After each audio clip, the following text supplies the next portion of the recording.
आप ऐसा करें तो आपको इस सुकृत के बल से सुंदर अप्सरा मिलेगी, सुंदर विमान मिलेगा।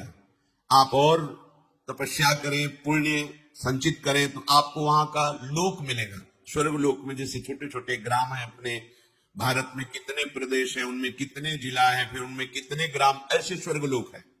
उसमें आपको विभाग मिलेगा, उसके आप स्वामी होंगे, वहां का भोग भोगेंगे, पर फिर पतित होकर मृत्यु लोक में आ जाएंगे। तीनों वेद में बहुत से सकाम पुण्य कर्मों का अनुष्ठान बताया गया है। ये जो लोग विशुद्ध बात को नहीं समझ पाए हैं, विशुद्ध बात भगवत प्राप्ति, ब्रह्मबोध, ये जो नहीं समझ पाए हैं तो उनको ये बातें लुभायमान करती हैं। ऐसा करोगे तो आपको ये प्राप्त होगा, ऐसा करोगे तो ये सुंदरता, बड़ा आकर्षण, तो चित्त लालयित हो जाता है कि मर्त लोगों के भोगों का त्याग करके स्वर्ग लोगों के भोगों को भोगे। इस प्रलोभन में बड़ी ताकत है, बड़ी ताकत है। तुम मरोगे तो तुम्हें अप्सराएं मिलेंगी, ऐसा। कर्म कैसा है, उसका परिणाम कैसा है, नहीं, प्रलोभन में। भगवान स्वयं कह रहे हैं कि वेदों में सकाम कर्मों का वर्णन किया गया है, बड़ा प्रलोभन है। जो ठीक से उन सकाम कर्मों का अनुष्ठान कर लेता है, पुण्य कर्मों का, तो उनके पाप नष्ट होते हैं, पुण्य बढ़ते हैं, जिससे वो सोम रस का पान करने वाले देवताओं की पंक्ति में बैठते हैं। वो जो कामना से युक्त होकर पुण्य कर्म करते हैं, देवताओं से अपनी इच्छाओं की पूर्ति चाहते हैं, भगवान ही सब रूपों में है, पर वो ऐसा नहीं जानते हैं। सुखों के लिए देवताओं का पूजन यज्ञों के द्वारा, दान के द्वारा, पुण्य के द्वारा, तो उनको स्वर्ग लोक की प्राप्ति होती है।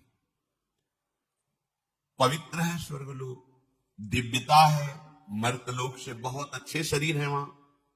अगर एक कोई देवी निकले अप्सरा तो पूरा वातावरण सुगंधित हो जाए। जब कोई अप्सरा चलती तो आसपास उसके, जैसे यहां कोहरा होता है, ऐसे बादल चलते हैं। जिसको दर्शन देना है या जिसके पास जाना है उसी को वही देख सकता है, दूसरा नहीं। बड़ा दिव्य, तो चित्त आकर्षित होता है कि ये सब आपको मिलेगा, और मिलता है। जो पुण्यात्मा जन है, उस तरह के पुण्य करते हैं, उनको प्राप्त होता है। वो देवताओं के साथ सुंदर विमानों में, अप्सराओं के साथ देववन में विहार करते हैं, पर वे ज्यादा दिन नहीं रुक सकते। जितना पुण्य है उतना भोगा, और भोग कर पुण्य क्षीण होने पर फिर इसी मृत्यु लोक में आ जाते हैं। इसलिए तीनों वेदों में जो सकाम कर्म कहे गए हैं, जो पुण्य कर्म कहे गए हैं, जो धर्म कहे गए हैं, वो भोगों की तो प्राप्ति कर सकते हैं, पर आवागमन चक्र से नहीं छूट सकते। तो फायदा क्या हुआ? एक थोड़ा लंबी नींद, उसमें थोड़ा अच्छा स्वप्न, पर जगह तो फिर वही पुण्य छीड़े, मृत्यु लोक के काम नहीं बना। इसलिए सावधान रहे। हमारे अंदर ये जो भोगों की कामना है, स्वाप्निक है, पर है बहुत आकर्षण, बड़े बड़ों को लुभायमान कर लेता है, लेकिन छोटों को लुभायमान नहीं करता। इसीलिए त्रणादपि सुनीचेन, बड़े मत बनो। बड़ों बड़ों को लुभायमान कर लेता है, बोले तुम क्या चीज हो, बड़े बड़ों को, तो बड़े बड़ों को तो कर लेता है, लेकिन जो तृणते नीच अपनपो का है, सेवक जी कहते कि तुम बड़े मत बनना, छोटे बनना।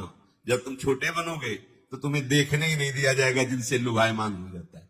भगवान ऐसे ढक लेंगे, मेरे को देख, ये मेरी माया है, इसको मत देख, वो बचा लेते हैं। अगर देखने की भी चेष्टा करोगे तो तुम्हें दंड दे देंगे, भयभीत कर देंगे, उधर जाओगे ही नहीं। भक्ति बहुत सुरक्षित मार्ग है, बड़ा महिम मार्ग है।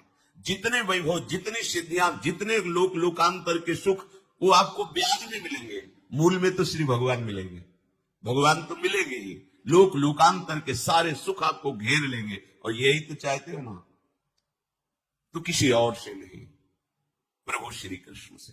मान लीजिए ये जो देवताओं की आराधना है, ये श्री भगवान की ही आराधना है, पर आप उन्हें श्री भगवान नहीं मानते। अमुक देवता, तो फिर वो उतना ही हिसाब करेंगे जितना आपने कर्म पुण्य कर्म किया, बस इसके आगे नहीं। और यहां कृपा सिंधु भगवान का दरबार ऐसा है, लाडली जी का दरबार ऐसा है कि राई के सम भजन को मानत मेरु समान।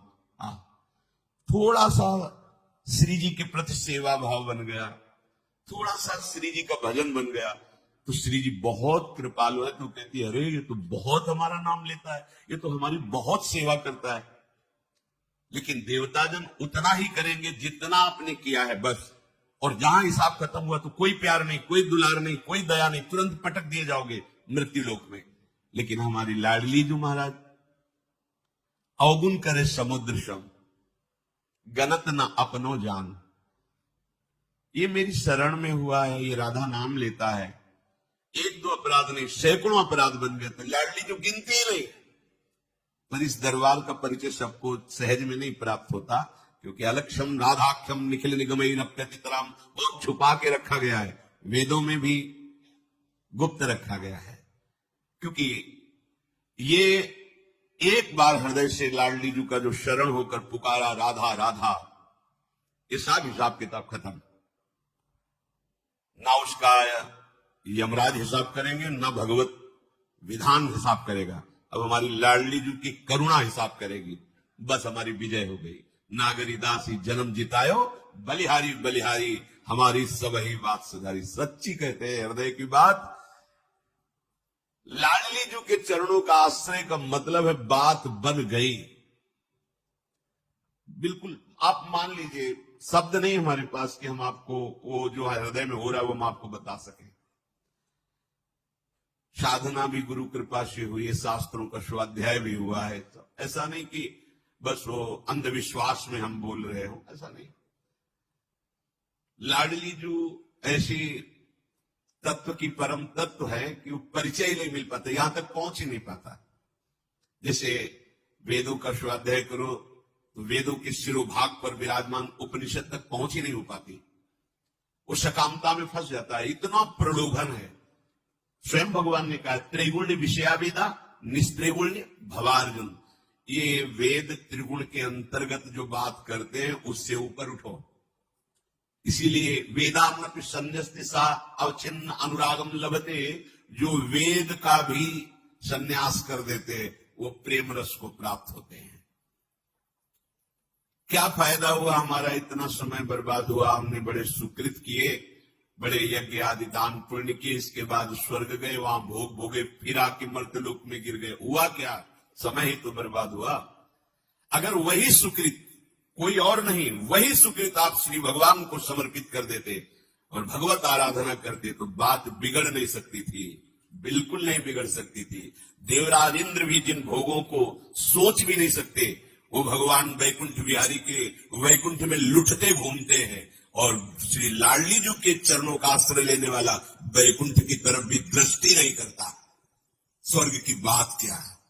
वृंदावन की रजरानी का सेवन करने वाला, वृंदावन की किशोरी लाडली जी के चरणों का आश्रय लेने वाला, रज की तो वैकुंठ नहीं और लोक की माए।